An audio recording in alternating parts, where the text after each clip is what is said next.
I'll be talking to you about thoracic outlet syndrome and approach supraclavicular, and then the next video will be on the transaxillary. So basically, when you look at thoracic outlet syndrome, having to approach supraclavicular, I'd like to have both arms inside, tucked in well, and pull down a little bit so it opens up the angle between the neck and the clavicle. Again, neck rotated to 45 degrees. If you rotate it too much, the strap muscles get stretched a lot more. So I'd like to keep the neck at 45 degrees, just enough for me to have the area nice and wide open. So we need a head ring.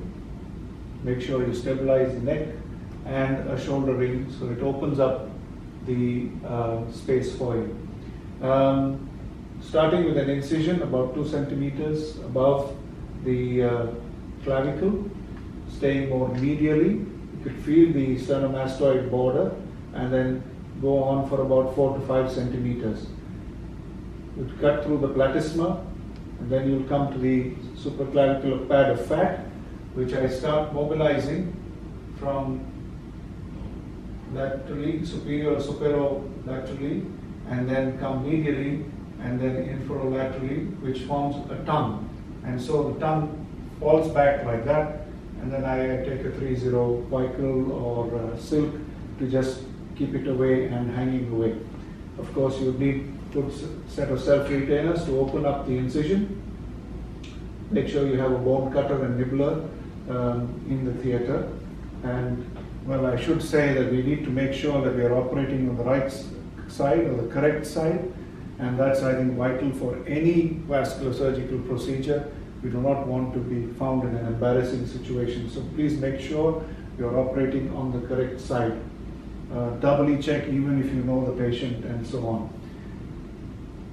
A tip: when you're operating, it's very easy to get lost in that little space and then suddenly find you're on towards the brachial plexus with your diathermy, and that can cause injury. You could also stray more medially, but when you are dissecting more medially in the region of the IJV is what you would see, and that's pretty safe area to be. On the left-hand side, one needs to look out for the thoracic duct, ligate all lymphatics, otherwise it's stressful to have lymphatic leaks coming along. So once we've taken off the supraclavicular fat of fat, you would see the scalenus anterior muscle, and along that you would see the phrenic nerve, just a small thin strand of nerve tissue that we see. A good idea is to loop it. If you have a yellow loop, take the yellow loop, keep it away. And once the phrenic is gone, the scalenus anterior muscle sits there, and then we, with a right angle, which is not too sharp, not too blunt, start getting under the scalenus anterior and dividing the scalenus anterior bit by bit. As we divide the scalenus anterior bit by bit, you suddenly find the subclavian artery comes up, and it's a nice sight to see. Once the scalenus is divided, you've seen the phrenic nerve, you've done the scalenectomy, keep at it, go more medially, come down as much as possible, take the scalenus off the up to where you feel it on the first rib, and then you might feel the cervical rib there. What I do with the dissection of the cervical rib, make sure you use your diathermy, stay on the rib. You're definitely going to make sure your nerves are away. Stay on the rib with the diathermy, keep dissecting off that, and then with the periosteum elevator, bare the cervical rib, and then you're ready to go for the division. Once you divide the the cervical rib, you could go further down with the nibbler and tidy it up. If you have a bulbous end towards the first rib, you will find that there's always something like a ligamentous attachment that might use sharp dissection or diathermy, plus help with your nibbler to get it off. So that's the bone away for you. Then if you want to proceed with further scalenectomy, especially when we're doing neurogenic thoracic outlet syndrome, then we'd like to go further posterolaterally, and there you need to loop the brachial plexus. Don't need to get each of the cords separately, just a largish loop, and make sure you pull that gently away medially, and then you'd see long thoracic nerve or bell going down. We need to be very careful to preserve that nerve. So when you preserve the nerve, then you see the scalenus medius. And the scalenus medius again is taken off bit by bit, and do a scalenectomy of that as well. Take off as much of the muscle as you possibly can. So the scalenus medius, the long thoracic nerve is preserved, the phrenic nerve is preserved. You made sure the brachial plexus is intact, not to worry. Now that being done, you then want to be sure that you haven't made a hole in the pleura. So you put in a bit of saline, ask the anesthetist to do a Valsalva, count slowly to 10, make sure that there are no bubbles. If there is a bubble, no need to panic. You could put if you can see a hole in the pleura, don't try and take a stitch, because often what happens is it just tears through and makes it bigger. Put an infant feeding tube, put it on suction, put the scalenus pad back and start closing around it. And as you're closing the skin, right at the end, do a Valsalva, keep it on suction, take out the infant feeding tube and close. I often don't use a drain, but you could use a drain if you're not comfortable, no harm, take it out in 24 to 48 hours, not to worry. Closing with Vicryl and monocryl. When do I do neurolysis? I think if the MRI shows edema, then I would be prepared to do a neurolysis, in which case I do each of the 3 cords separately, and with sharp dissection, you go up all the way up to where they come off from the cervical region, and use sharp dissection. Don't use diathermy at all. Or if you find intraoperatively the tissues are all adherent, then you might want to do that. Neurolysis, I suppose, what I tend to do for neurogenic TOS, I think is prefer go transaxillary, which will be in the next video as to how we do that. You go transaxillary, get off the first rib and the cervical rib. It opens the thoracic outlet, should relieve the pressure on the nerve. But if the patient doesn't improve or comes back with recurrence of symptoms, then go supraclavicular and do a neurolysis. So there are different ways to approach this. Make sure you do a post-op chest X-ray on this patient. To assess how much of the bone you've removed. Hopefully you've got it all. And the cervical rib. And then if there is a pneumo, not to panic if it's only about 15 to 20% of the lung space. Of course, you're keeping an eye on this oxygen saturation. If that drops, then yeah, you're ready to put in a chest tube. But otherwise, often these will resolve. Pect minor in neurogenic TOS sometimes requires for one to release that, and that requires a separate incision, and this can be found on the net, or I'll probably do another video on that with some slides. And you could either just release it, or if necessary, excise it. So that's pretty much in a gist what one could do with neurogenic or arterial TOS when dealing with it from the supraclavicular. If you're keen to take off the first rib, it's a bit difficult to do. It's a bit of a struggle, not easy as you see it in the Valentine and Wind textbook of anatomical exposure and vascular surgery. The first rib doesn't come off that easily. So a lot of people tend to make a incision infraclavicular and then get to the first rib and divide the medial aspect, get the lateral aspect supraclavicular. So those are possibilities that one can do. All right, so that's neurogenic and arterial TOS. Transaxillary first rib and cervical rib excision.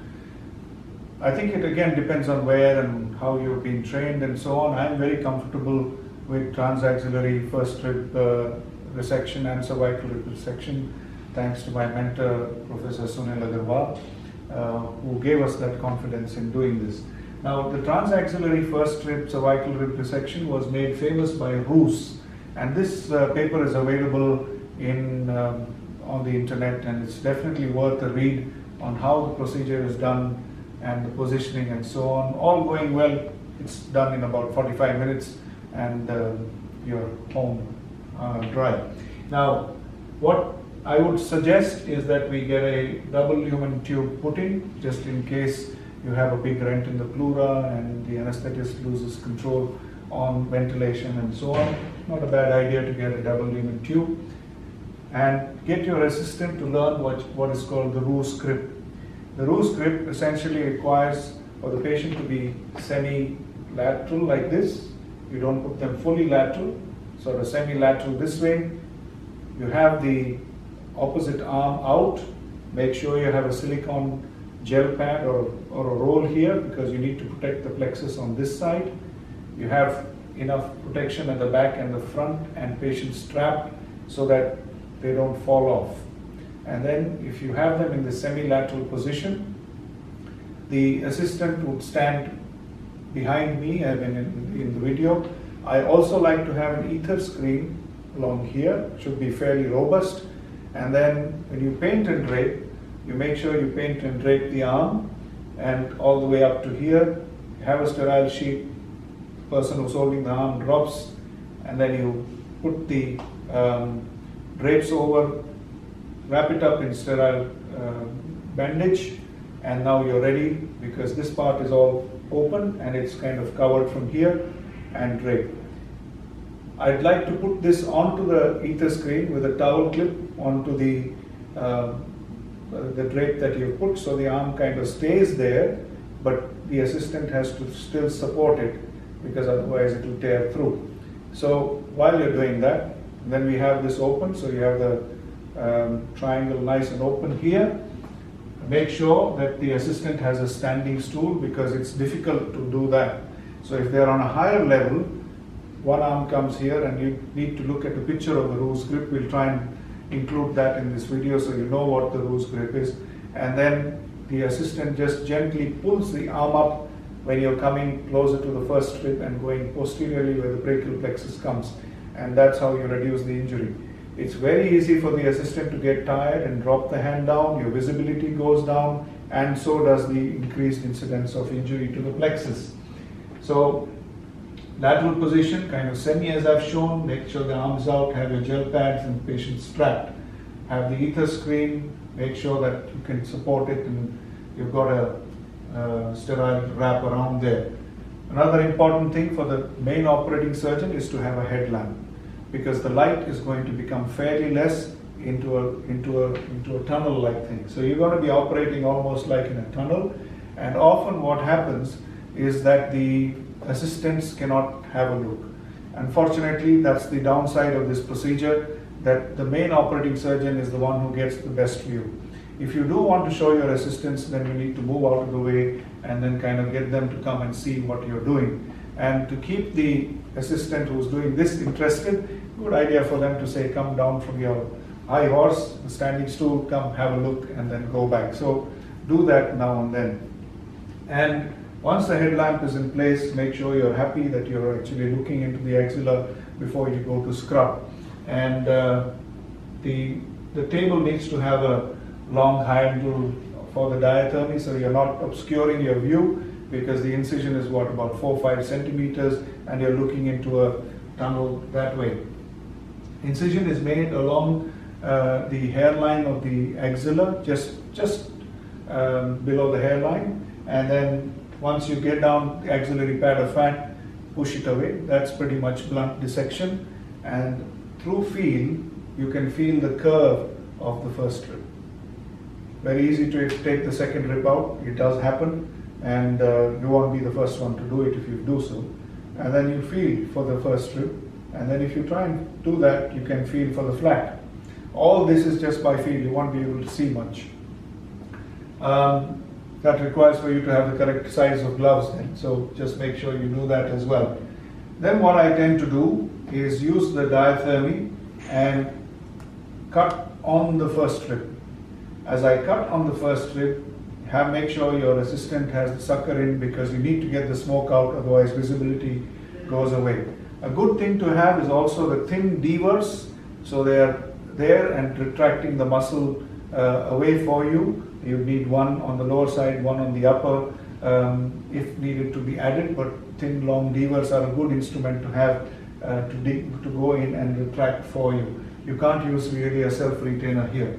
And once you've gone onto the curve of the first rib, you've cauterized on that first rib, then what you do is get a decent right angle, and then I use the blunt end of the right angle before that I'd use the periosteum elevator and try and push away all this muscle from the rib. And then I use the blunt end of the right angle and try and go as close to the first rib and come under and then rotate the right angle this way. And then you just move it a little gently there along the posterior wall, and that moves off some of the muscle, and then you can take bits by bits of the scalenus anterior and get it off. Do remember that more medially lies the subclavian vein and the subclavius muscle. So don't go too medial. You just want to open up this space. You're not really doing it for venous thrombosis. And once I have freed up that part of the posterior wall of the first rib, I then keep going up with my diathermy on the first rib, and at this point, as you're going more posteromedially, is when your assistant needs to pull the arm up, and that opens up that space as you're going there, and go as high as possible. Again, use the periosteum elevator to push things away. Then make sure you have a good angled rib cutter, which is long enough so you can get in and cut the rib. So when you cut the rib, you would get there into that space. Again, remember, I'm not trying to get to the costochondral junction, then you're into trouble because you could easily make a hole in the subclavian vein. And then go along and divide the first rib. Now, if you have a cervical rib which is complete, and you know that on the X-ray, or you've got this aneurysm sitting there, subclavian artery aneurysm, which you would have probably anyway done supraclavicular. I've just done it for the purpose of completing the picture.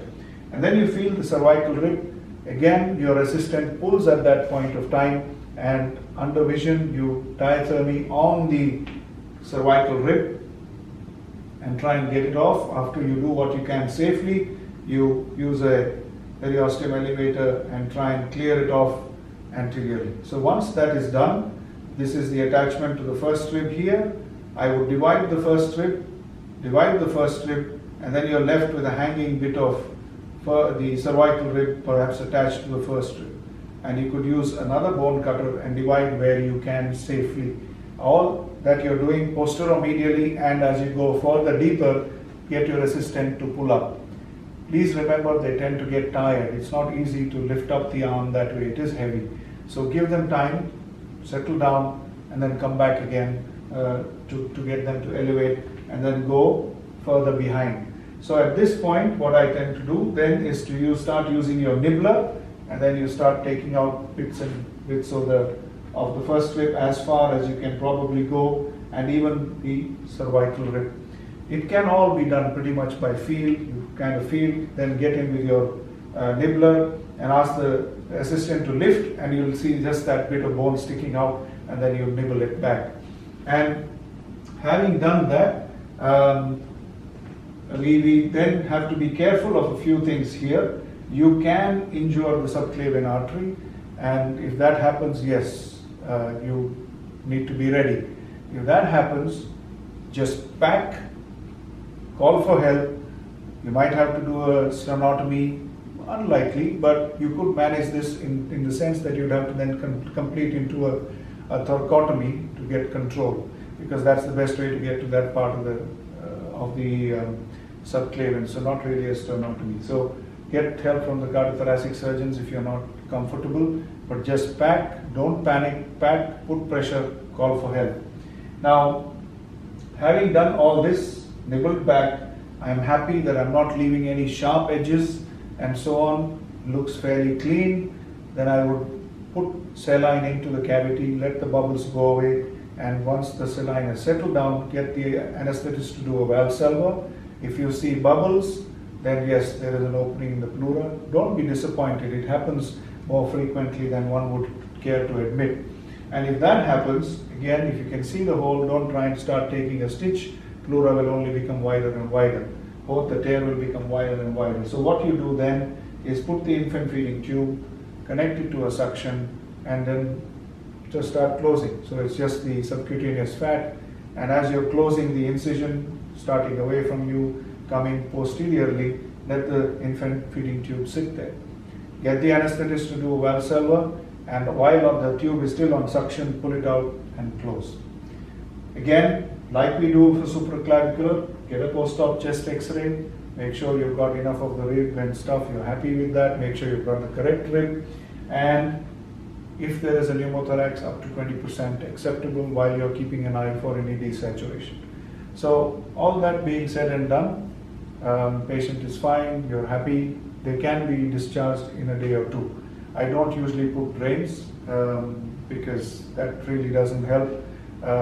There won't be any bleeding or any issues, because if you have bleeding, you need to sort it out.